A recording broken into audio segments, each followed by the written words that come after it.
तो क्या हुई थी, सिर्फ जवाब दिया अभी नहीं होगा, बाद में आना। फिर वो फ़ोन नंबर लिख देते। कोई BLO मिला ही नहीं। मैं फिर वापस आ गया, 2 घंटे के बाद फिर गया, ऐसे कोई नहीं मिला। आज मैं फिर गया। मैं आपकी चप्पल का बड़ा फैन हो चुका हूँ। आपने कैंची चप्पल डाल दी है सिंपल, ये पहनने वाला फ्लाइट में बैठेगा हवाई जहाज के अंदर। बिल्कुल वक्त आएगा तो बैठेंगे। जब तक ये भ्रष्ट सरकार या भ्रष्ट कर्मचारी रहेंगे ना, तब तक तो ऐसा हो नहीं सकता। जी 70,000। अब कितनी? फिर बाद में 2.5 लाख रुपये। कभी ऐसा तो नहीं रहा तो कमा लिए 2.5 लाख रुपये? हाँ जी, मैं खुद कमा ही नहीं सकता जी। 2.5 लाख के बाद फिर 1.5-2 महीने तक चक्कर काटे हमने। कहाँ पर? ऊर्जा विभाग में। अच्छा जी। कभी इनकम नहीं है, कभी नेट नहीं चल रहा, कभी ये पीछे से सर्वर डाउन है। कर्मचारी ये जवाब देते थे। अपना शुभ नाम? भी हमारे हिसार शहर में बुजुर्ग आदमी है, उनका तो डोर टू डोर सर्वे होना चाहिए। हवाई चप्पल पहनने वाला भी हवाई जहाज के सपने देख सकता है। तो देखते हैं कैसे सपने हैं। पहले तो एक बार अच्छी तरह इस चप्पल पर फोकस कीजिए। कैंची चप्पल देख पा रहे हैं। हिसार के विधायक डॉक्टर कमल गुप्ता जी के कभी न कभी भाषण से सुना जरूर था कि एक हवाई चप्पल पहनने वाला भी हवाई जहाज में बैठेगा। पर धरातल की अगर बात करूँ, लोग परेशान हैं। PPP यानी कि फैमिली पहचान पत्र को लेकर लोग दुखी हैं। पिछले काफी लंबे समय से चक्कर पर चक्कर काट रहे हैं।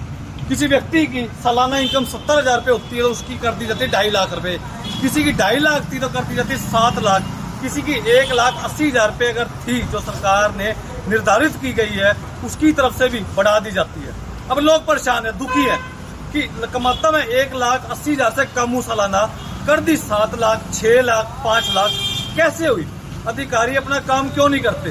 ये हेल्प डेस्क बनाया गया एक सेंटर जनता के फरियाद के लिए, ताकि जनता को डर डर की ठोकरें ना खानी पड़े।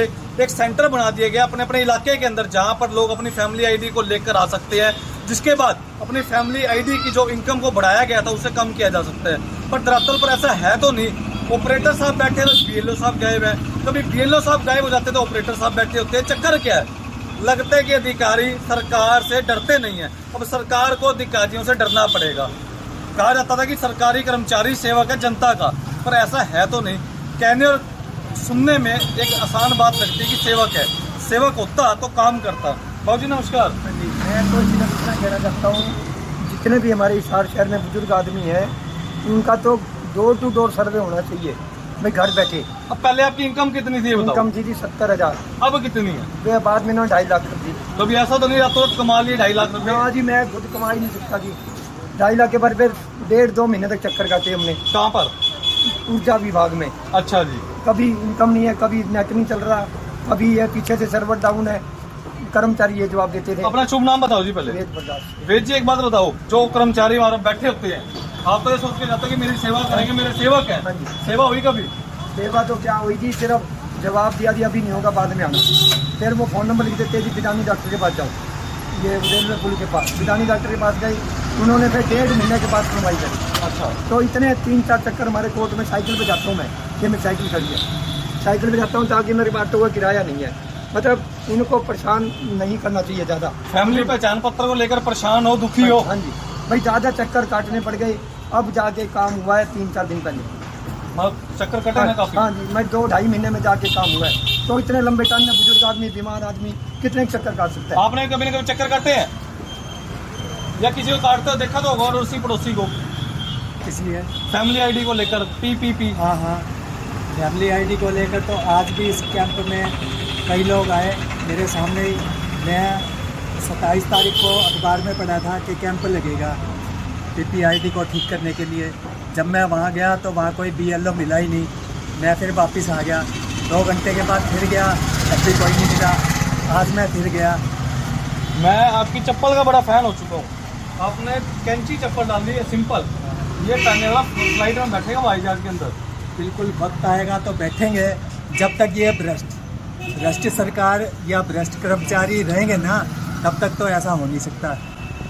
तो फिलहाल एक बार ऑफिस के अंदर नजर घुमा दीजिए कैमरे की। पहले तो BLO साहब गायब हैं, गए हुए हैं कहीं ना कहीं लंच करने के लिए। और मौके पर अगर बात करूँ, ऑपरेटर साहब तो बैठे कंप्यूटर, जो कंप्यूटर को ऑपरेट करेंगे, लोगों की समस्याओं का निवारण करेंगे। और मौके पर पार्षद अमित ग्रोवर भी मौजूद है।